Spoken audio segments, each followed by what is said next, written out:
Mr. Speaker, my life began back in the late 1969, because that is when I was born, in a village called Iriaki in Igembe South constituency, formerly known Igembe North, Igembe district.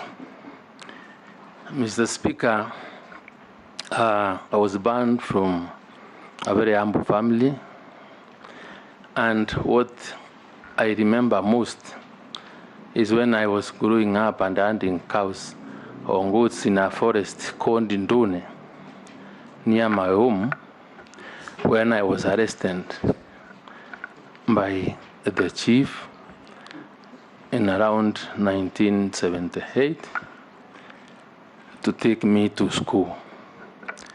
That time, Mr. Speaker, the test that was used to check anybody that had grown of age to get to school was to lift your hand on top of your hand and see whether you would be able to touch the other side of your ear. That's when I went to Amwamba Primary School, and for around 8 years, I went to, again, Mr. Speaker, to Igembe Secondary School. And the other thing that also makes me remember my first day in school, Mr. Speaker, and because of that I'm beginning, is when we were admitted and we were required to carry shoes and other items that we would use in school.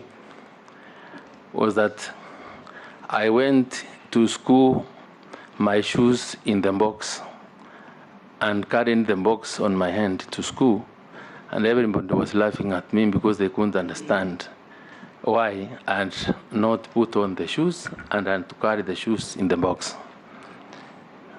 Thereafter, I stayed there, Mr. Speaker, and after Form 4, I also went to Meru Technical School, and Mr. Speaker, thereafter, after finishing Meru Technical School, my father thought then I should have stayed at home to assist him in his coffee farm, because I'm from a family of 8, and then he required to spend some of his little earnings to educate my brothers and sisters.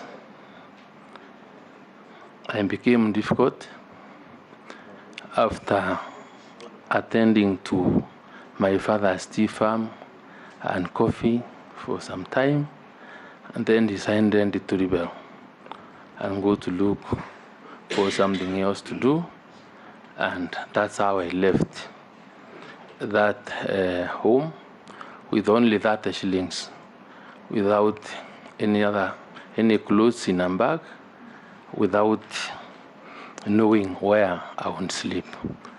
And my hustling life started from there. I made friends with many that I remember would be my role models. And during the course of life, I got interested in doing business here and there, and that's when I started business. I first of all got very interested in pursuing insurance, and I was the founder member of Access Insurance. Mr. Speaker, as I was doing business, I met very many people who inspired me in different ways, and some of the people I met and actually who inspired me to think about the politics and public service were the likes of the late Kennedy Matiba, Kina Muite, Raila Odinga, and even the late Kina Njaramogi. The late Kabando Wafula Mbuke and I were the first young boys, and Antai Wankuraru, who we were there, and the boys of the Safina party, and the late the late Liki was the Secretary General. The first time I got charged in court, Mr. Speaker, was around that time, the year 2002, when I was alleged to have, and Mporo Abori, who is also my friend, we are very close, and we were charged with the offense that time. I think the charge was defective of trying, because we had learned prayers, and it was construed that we were praying for the death of the president then.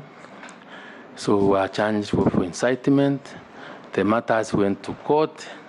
We were lucky that we couldn't afford a legal fees to pay lawyers, and I thank Linturi and Muite, because these are the people that came to our rescue.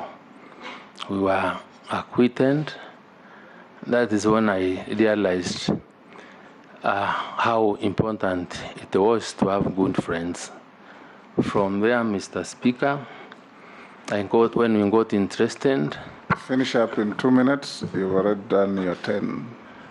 I got interested in running for parliamentary position, and I first of all ran under Safina ticket. I lost. The next election, I ran on Found People. I lost, and then in the year 2007, I ran on a Kano ticket, and I was elected as a member of parliament for Igembe South. And from that time, I have been a member of parliament for 3 terms consecutively until last election, when I decided to run as governor for Meru, and lost to the current governor. And Mr. Speaker, thereafter, in the wisdom of the current president, who I thank, decided to nominate me as candidate, as nominee for the position of CS Agriculture. And Mr. Speaker, that's why I am here. Before this honorable committee, ready to answer any question that may arise.